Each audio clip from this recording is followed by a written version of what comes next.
There's an Irish proverb from Oscar Wilde that begins like this: For every wound, a balm. For every sorrow, cheer.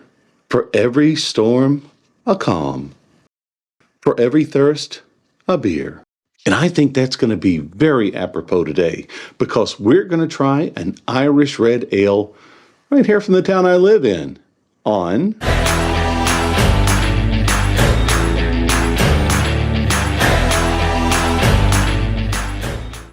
Today, we review an Irish red ale from a brewery here in Greer. I live in the upstate of South Carolina, and it's a little town called Greer. And if you rode through the middle of town, it's just a one-horse town. I got to tell you, it's real small. But believe it or not, it's actually pretty big. To be quite honest, we have 3 going on 4 breweries coming into the Greer area. And we're right next door to Taylor's, South Carolina, which also boasts an unbelievable brewery that we will be reviewing coming up shortly. But the beer comes from a brewery called Southern Growl. Now, to tell you a little bit more about Southern Growl started, before I moved here. And that was, I know, 7 years ago. So it was actually here before that. A little place, and they just served beers from different taps, from different breweries. But since then, they've gone into making their own. I looked on their website. Holy Moses, they've got 49 beers to choose from. Unbelievable. We're going to be reviewing their Right Dog Red Irish Red Ale. It's a wonderful beer. Beer through history. The Irish Red Ale. Irish Red Ale has a rich history dating back to the early 1700s when it first emerged in the city of Kilkenny, Ireland. Brewing had already been taking place in Kilkenny since the 14th century at St. Francis Abbey, but it was Daniel Sullivan who established the first brewery dedicated to Irish Red Ale in 1702. Kilkenny was a hub for alcoholic beverage production in the 18th century. The city's favorable climate and fertile agricultural hinterland provided abundant yields of corn, wheat, and barley, essential ingredients for brewing. In 1710, John Smiddick, pronounced Smiddick, established a brewery at St. Francis Abbey. However, the brewery's ownership changed hands several times due to political instability and famine in Ireland during the 18th and 19th centuries. And in 1827, Edmund Smiddick reacquired the St. Francis Abbey Brewery and significantly expanded its operations. For a long time, Irish Red Ale was primarily available only in Ireland. In the 1960s, Smiddick's began actively pursuing foreign markets, leading to its introduction to a broader audience. The brand was acquired by Guinness in 1965, and the company relaunched Smiddick's alongside other beers like Time Ale and Time Barley Wine. In 1987, Guinness introduced a new export-only brand, Kilkenny, which was a variant of Smiddick's with a redder color and a more bitter taste and a foamier head. Interestingly, while ale had been brewed in Ireland for centuries, the term Irish Red Ale was rarely used locally until it gained popularity in the United States. In 1981, Coors licensed Killian Irish Red from Heineken France, which became a top-selling specialty beer brand in the United States. Despite being an amber lager, Killian's Irish Red popularized the name Irish Red Ale. Smiddick's is still considered the most iconic Irish Red Ale brand. The color of Irish Red Ale is in the 11 to 18 range as defined by the Standard Reference Method, SRM. The style of beer is characterized by its malt profile, which typically introduces a caramel or toffee-like sweetness.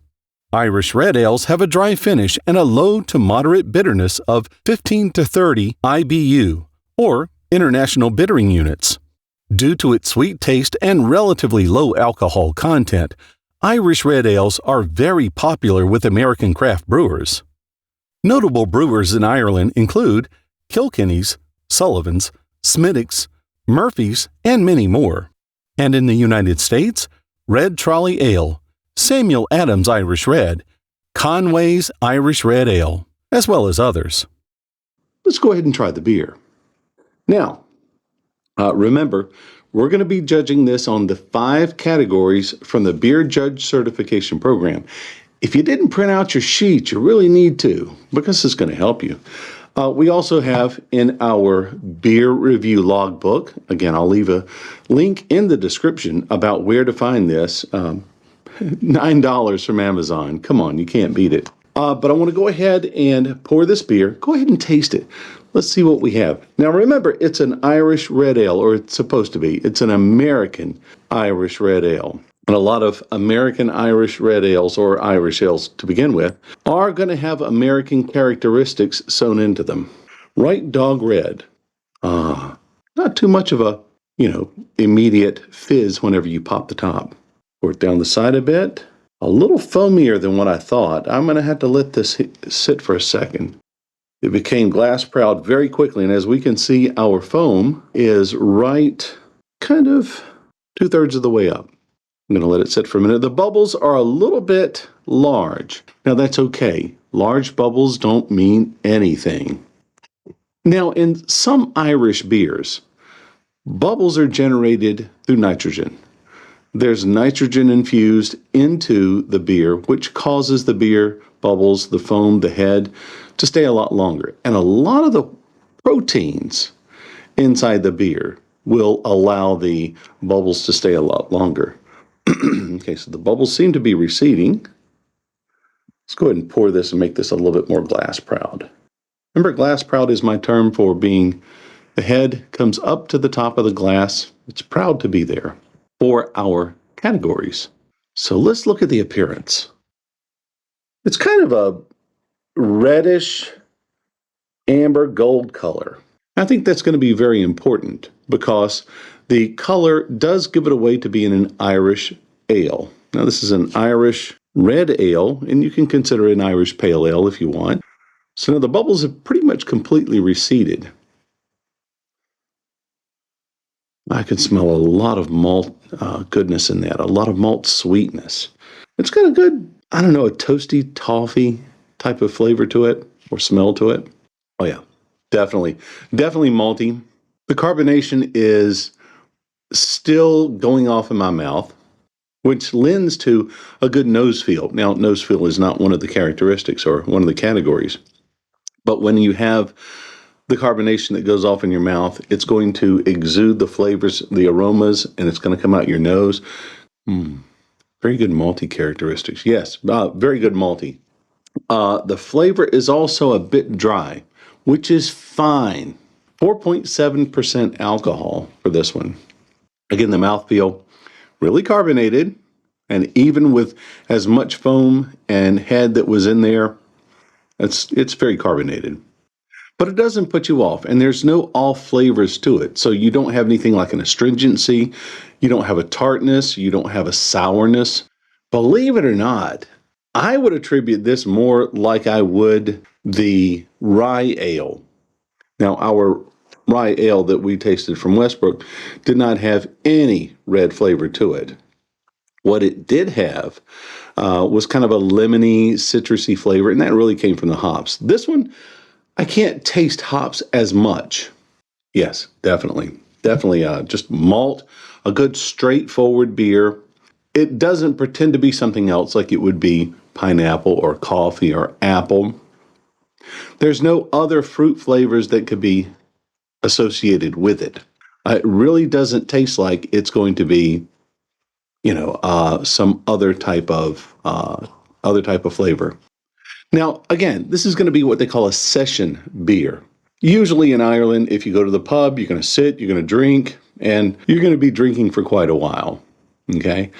And this is a good one too, because at 4.7% alcohol, you can drink a number of these. And remember, what we had in the Beer Through History, we talked about Smithwick's. Smithwick's happens to be one of my favorite Irish ales.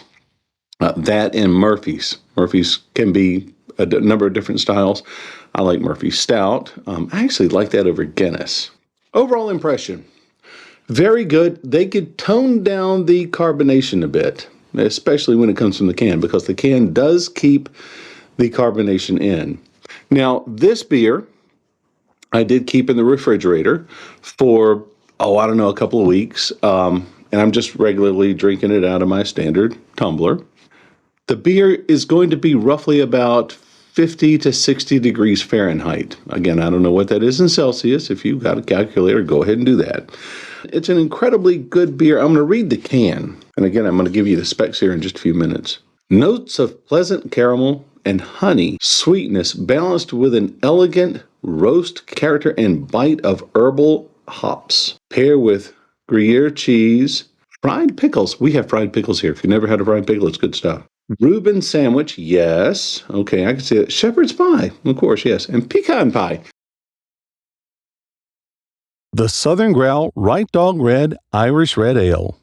Pleasant caramel and honey sweetness, balanced by an elegant roast character and a bite of herbal hops.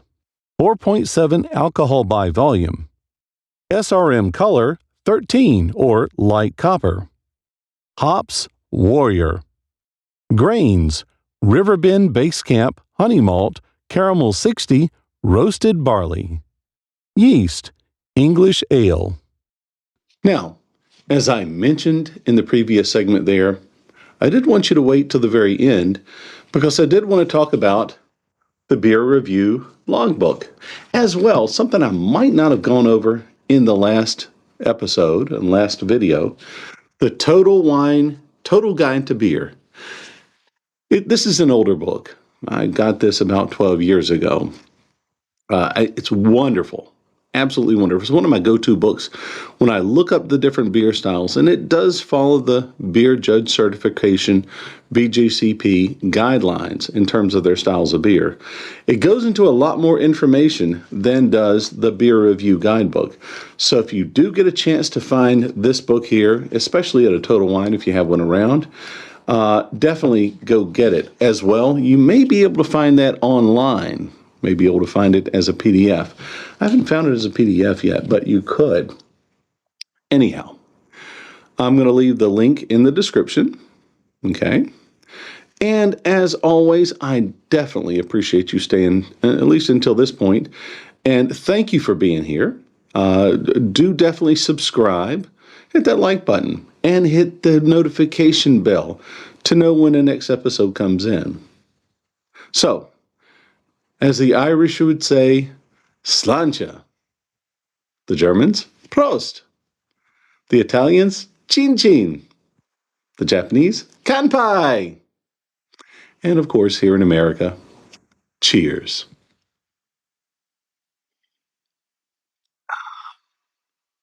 Wonderful. Definitely drink this beer.